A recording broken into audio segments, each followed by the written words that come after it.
From the studios of Media Training Worldwide in New York, this is Inside Communications, and I'm Mike Bako. Through her many years in the PR world, whether it was at Saatchi & Saatchi or almost at 2 decades at her own firm, Janine Gordon has seen it all, and she's changed with the times.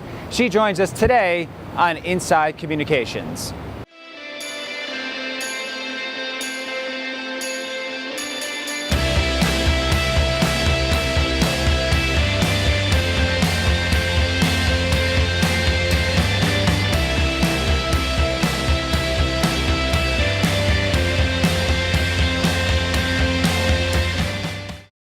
Tell us about some of the campaigns that you've worked on.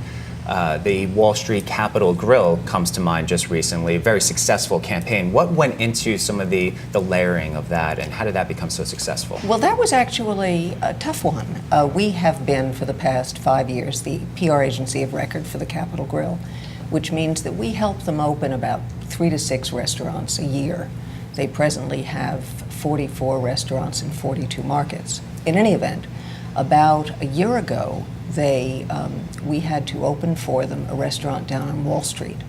And the problem was that most restaurant reviewers do not want to do a restaurant review on a chain restaurant, even if, like the Capital Grille, it's fine dining. And has a very good reputation, as you mentioned, all across the nation, and in a lot of places is the place to go to, where the power brokers go to. But as you mentioned, some restaurant reviewers probably look down on that a little bit. Well, only because it's part of a large corporation. In any event, that was the first challenge. The second challenge was that 6 months earlier, the Capital Grille had opened a second restaurant in Manhattan in the Time Life building. So here we were, challenged to open a new location of a chain.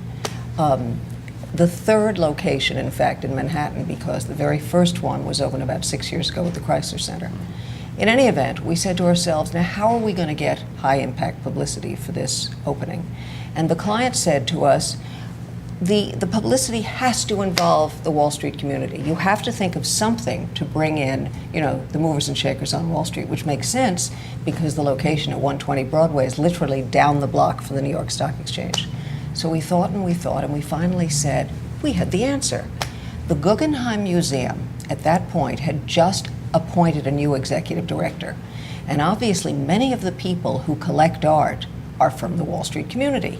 So we approached the brand new executive director, whom we knew through our own contacts, and we said to him that the Capital Grille was prepared to underwrite all the costs of a luncheon, a fundraising luncheon, to benefit the Guggenheim,